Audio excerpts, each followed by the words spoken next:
is that infrastructure? I know of one part in Winterton that's been a distressed asset back and forth, but outside of that, I'm not too sure where the rest of the value chain is.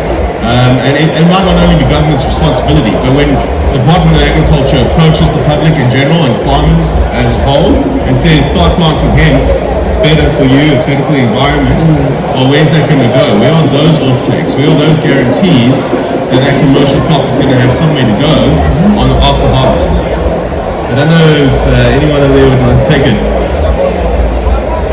So speaking on behalf of Mayapele Africa, we have put together a practical model to showcase the entire value chain of cannabis, from the cultivation to the processing of it and to the retail of it, because the way we work is we are showcasing the entire value chain. So it is important also for people to understand that before you can engage or want to partake into the industry, you must understand who is your end user.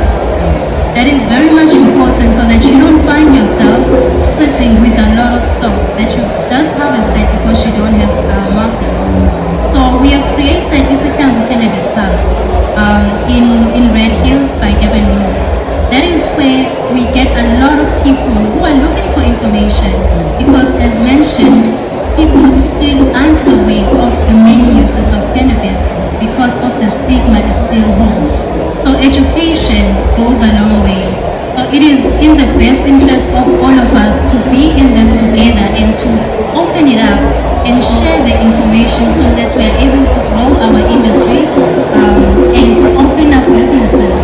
Because a lot of people we receive have that perception that I can only smoke marijuana.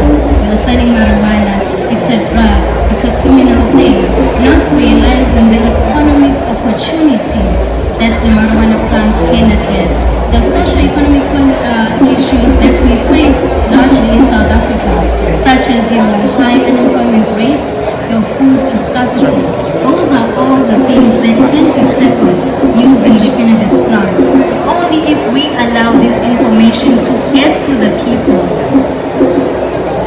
Yeah. Another thing that often happens is if we start cultivating not just cannabis, but for example, I'll just make an example with any of the agricultural projects.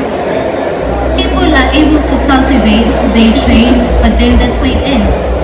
Because there is no information to go beyond that. What do I do with this when I've harvested? How can I sustain my business about this using the cannabis plants? So we showcase the value chain, and in each and every aspect of it, there are opportunities for people to look at. If you are not involved in the whole value chain of cannabis, you can choose. Do you want to specialize in the cultivation of it? Do you want to specialize in the retail side of it? Or do you want to make products? Do you want to make medicine? We are also partnered with the traditional healers, because we seek to create opportunities, we seek to create sustainable agricultural opportunities. So the way we work, we ensure that everyone we work with is able to say at the end of the day, they've got markets.